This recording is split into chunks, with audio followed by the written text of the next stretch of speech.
Pokoknya cuan terus yuk. Beneran naik? Apa naik pancingan terus dibanting blosor lebih dalam lagi? Cek bareng-bareng poin-poinnya dan koin apa aja yang mungkin bisa diambil dalam beberapa hari ke depan, memanfaatkan event yang ada, dan cek bareng-bareng juga di BTC ini naiknya ada di level berapa dan kemungkinan turunnya setelah menyentuh level berapa, murni berdasarkan pertimbangan teknikal tok. Dan untuk teman-teman juga harus cross-check berita yang mungkin timbul di dalam minggu ini, terutama teman-teman bisa kunjungi juga di investing.com bagian kalendernya untuk mengerti kebijakan-kebijakan yang akan keluar seperti apa yang mungkin mempengaruhi harga kripto pada umumnya di luar, di samping dari analisa teknikal. Kita cek bareng-bareng. Oke, ini Bitcoin dulu seperti biasa di time frame mingguan. Ini udah hari Senin. Kemarin tutupannya menurut saya pribadi nggak terlalu bagus karena hanya membentuk doji tipis-tipis aja yang tidak menjelaskan apapun. Cuman di sini poinnya kalau teman-teman lihat di bawah ini ada volume. Ini menarik untuk volumenya karena apa? Teman-teman bisa lihat di historisnya. Di sini, dan terakhir nih di sini. Ini volumenya dalam beberapa minggu terakhir gede banget. Kalau teman-teman lihat 1, 2, 3 ini. Teman-teman lihat pergerakan harganya di sini, dan ini nanti di sini. Mengharapkan sesuatu kah? Ya. Di sini 1, 2, ini semuanya naik. Apakah yang ketiga ini akan naik? Apakah akan seperti ini?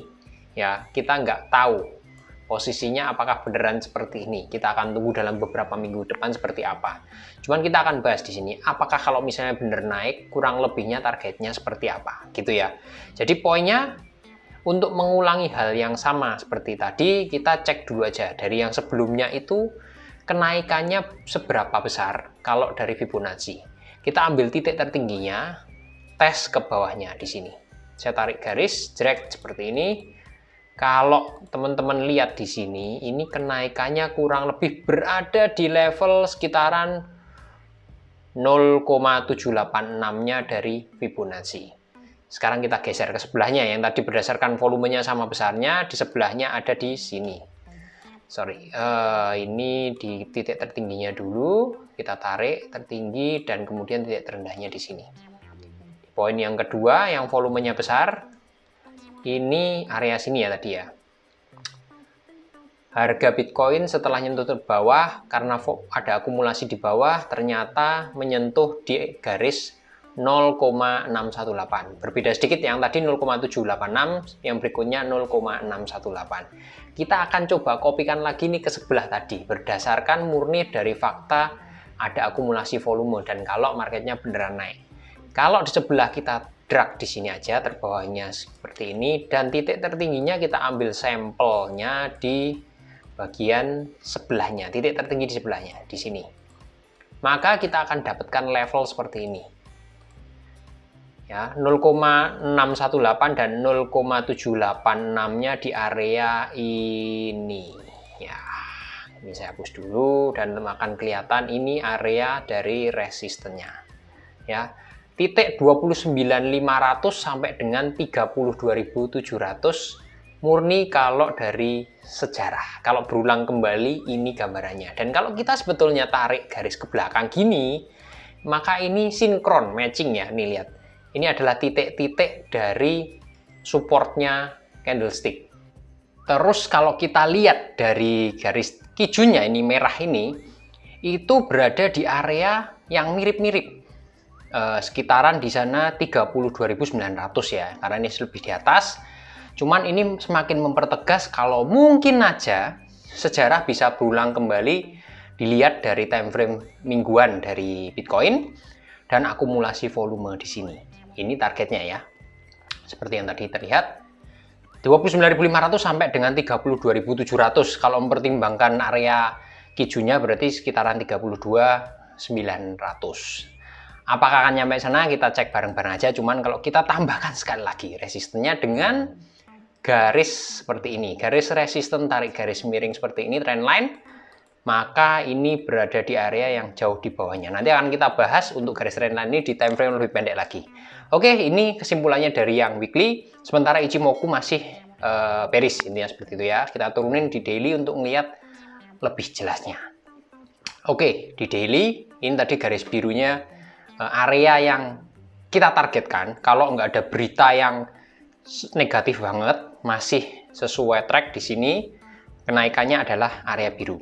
Kita lihat di time frame daily seperti apa. Sekali lagi kita lihat dari historisnya. Ada yang menarik juga. Kalau kita lihat di sini, dari rentang waktu 18 Juni sampai dengan sekarang. Nanti akan kita turunin lagi ke time frame 4 jam untuk melihat sekali lagi pakai analisa seperti tadi ya, pakai Fibonacci. Jadi saya ambil sampel dari ini yang menarik, titik terbawah sini ambil titik tertinggi, titik terbawah sini ambil titik tertinggi, dan berikutnya terus sampai ke depan. Ini untuk menentukan target-target kemungkinan Bitcoin akan naik dan koreksi dulu menggunakan sistem seperti ini. Mirip-mirip dengan yang time frame mingguan tadi, cuman saya perkecil time frame-nya menjadi 4 jam ya. Saya turunin ke 4 jam supaya lebih jelas garisnya. Di sini kita akan coba menganalisa apakah nanti titik-titiknya setelah nyentuh di poin berapa, terus ada kemungkinan koreksi dan sebagainya. Kita ambil sampel seperti ini. Titik tertingginya di bagian ini, saya tarik garis, dan dengan titik rendah di area sini. Ya, supaya kita lihat historisnya tuh berulang nggak sih? Dan kita akan mendapatkan area ini, area titik tertinggi di 1.68 dari Fibonacci, just seperti ini. Oh ya, sebentar Ichimoku saya hilangin dulu, terus volume juga saya hilangin dulu untuk memperjelas. Nah, dengan narik garis di titik terendah di sini dan di sini, menghasilkan titik tertinggi di beberapa minggu kemudian, seperti ini ya. Dan saya akan majukan lagi, kalau Fibonacci-nya saya tarik garis di lembah depannya dan bukit depannya seperti ini, dan lembahnya di sini. Ya, oke, tadi kita lihat titik-titik dari sorry, saya ulangin dulu mungkin begini. Nah, kita akan lihat koreksinya di mana. Koreksi terjadi di area ini ya, 0,786. Kita akan coba cek koreksinya setelah nembus. Sebelumnya di sini, ini titik tertinggi di sini, ini di sini, koreksinya teman-teman lihat di sini. Itu adalah area 0,236. Ini adalah area yang penting, 0,236. Kita akan tes maju lagi ya. Tes berikutnya adalah kita naikkan bukitnya dan lembahnya kita turunin di yang berikutnya segini. Nah, sekarang kita tes yang berikutnya adalah ini dan ini. Teman-teman akan lihat targetnya 0,618 ya, ini saya tandain dulu 1,618 saya tandain di sini des. Ya, kita akan lihat apakah akan nyampe ke situ kalau ini candlestick hari ini berhasil break di higher-nya kemarin. Ketinggian kemarin di sekitaran 24.700-an lah ya. Target berikutnya adalah ini 24.900 atau sekitaran sampai 25.000. Kita akan lihat dengan menggunakan metode ini ya, keluar 1,618-nya di sini, dan ini target koreksinya mirip dengan tadi di area Fibonacci 0,236. Kita lanjutin lagi, apakah akan ada hal yang menarik di Fibonacci berikutnya. Kita majuin di titik berikutnya di sini dan titik terendahnya di sini ya. Oke, teman-teman akan lihat di sini dan di sini. Ini koreksinya mendekati 0,236 dan ada di area 0,38 di sini. Nah, ini berarti kita akan mendapatkan titik koreksi di area Fibonacci 0,236 sampai dengan 0,38 untuk memprediksi kalau nanti nyampe ke 25.000 beneran, titik koreksinya di area tersebut itu di harga berapa. Kita majukan lagi ya, dengan sekali lagi menganalisa histori untuk mendapatkan hasil di masa depan. Apakah akan sama atau enggak, kita cek bareng-bareng berikutnya ya. Ini Fibonacci-nya kembali saya majukan lagi dan saya tandain dulu 1,618-nya di sini ya. Majuin lagi di sini. Oke, yang terdekat, dan ini di sini. Kita akan menemukan nanti di berapa untuk target koreksinya. Oke, opsinya adalah sekarang masih naik Bitcoin-nya, kemungkinan adalah ada area double top ya di area ini 24.700.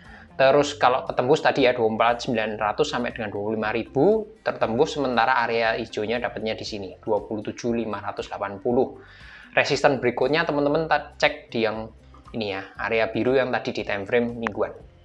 Oke, andai kan nyampe ke garis hijau ini, target koreksinya adalah berarti dari historisnya ini areanya.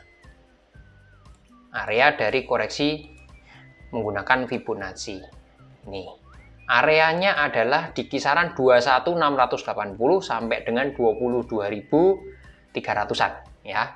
Itu adalah prediksinya kalau sejarah berulang kembali ini area koreksinya. Kalau kita nyalakan dengan Ichimoku di sini, dengan Ichimoku, maka keluarnya adalah seperti ini.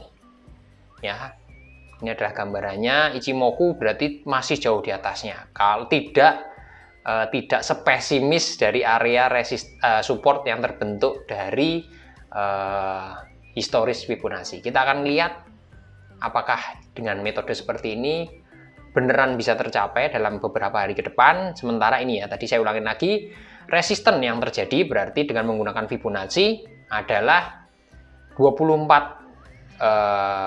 di double top 24.700 sampai dengan 29.500 atau 24.900 atau dengan 25.000. Tembus ke atas ada di 27.600-an. Sementara kalau mencapai ke resisten tersebut yang saya targetkan kemungkinan di 25.000, maka akan turun duluan skenario yang saya buat ya. Berdasarkan analisa seperti tadi, turun ke area ini di 22.300-an sampai dengan 21.700-an. Oke, itu dari Bitcoin. Mudah-mudahan tetap terbang ya, market crypto terbang, semua terbang. Tapi intinya ALT coin-nya memang BTC DOM memang lagi turun, terus turun, dan kita akan pilih ALT coin yang potensial gimana. Kita cek aja, paling gampang lihat kalender dulu aja. Koin-koin atau token-token yang punya event apa. Berikutnya nih saya pilih adalah Ethereum, tanggal 11 ada event, ada fork ya, ada Gurley merge di sini. Ini mungkin cukup signifikan karena kita lihat pergerakan Ether itu lagi bagus, susah turun intinya kalau kita lihat analisanya. Dan besok itu ada eventnya Habar Hedera ya, mainnet upgrade di sini. Mungkin cukup signifikan, kita lihat dari sisi analisa teknikalnya mendukung apa enggak. Ether secara garis besar gambarannya di konten yang ini ya. Targetnya waktu itu saya analisa di kisaran 2250, tapi nggak tahu kejangkau atau enggak ya 2250. Cek aja di kontennya tersebut, itu target resistennya berapa. Kalau kita lihat sekilas sekarang ini, Ichimoku sudah lewat dari cloud-nya, awannya, Golden Cross, Chikou span juga, lagging span-nya juga di atas. Ini semuanya bull, peluang bull-nya cukup besar, dan areanya selebihnya cek aja di konten ya. Ini ETH menurut saya pilihan yang bagus, tepat. Kalau ada koreksi bisa diambil akumulasi, karena eventnya juga masih sampai tanggal 11. Terus yang berikutnya Hedera Habar. Hedera ini secara teknikal bagus. Kenapa? Saya kasih contoh di sini, membentuk semacam mangkok cup, dan di sini kalau kita garis seperti ini, teman-teman akan melihat kedalaman dari mangkoknya di berapa, di sini dan di sini. Nah, teman-teman akan melihat kedalaman mangkoknya adalah seperti ini, dan dia udah break. Nah, kalau ini break, ini udah break di sini, maka target berikutnya ada di sini 0,09 dolar. Saat ini Hedera itu di kisaran 0,08. Jadi masih ada rentang 20% kenaikan harga dari harga sekarang ya. Dari harga sekarang nih kalau naik. Sementara kalau kita target yang lebih kecil lagi, ini ada cup juga di sini, belum break juga. Ya, ini di sini. Ini saya tambahin kecil aja. Ini ada cup di sini. Nah, ini kalau ketembus berarti ini di sini nanti. Nah, memang jatuhnya di 0,09. Jadi rentang harganya adalah 0,09 sampai 0,094 Itu target harga dari Hedera plus memanfaatkan besok ada event. Apakah akan nyampe ke situ? Menurut saya kenaikan sekitar 20% untuk ALT Coin saat ini. BTC DOM lagi turun, market kriptonya cenderung naik, ada peluang yang sangat bagus untuk nyampe ke sana. 20% di spot market, belum termasuk teman-teman masuk di ETF, berarti dikali 3, ataupun kalau leverage kali 10, 20, teman-teman pakai yang mana leverage-nya tinggal dikaliin aja jadi berapa ratus persen peluang potensi kenaikannya kalau naik dan sesuai prediksi. Gitu aja konten hari ini, mudah-mudahan bermanfaat dan semuanya bisa cuan. Salam cuan cuk.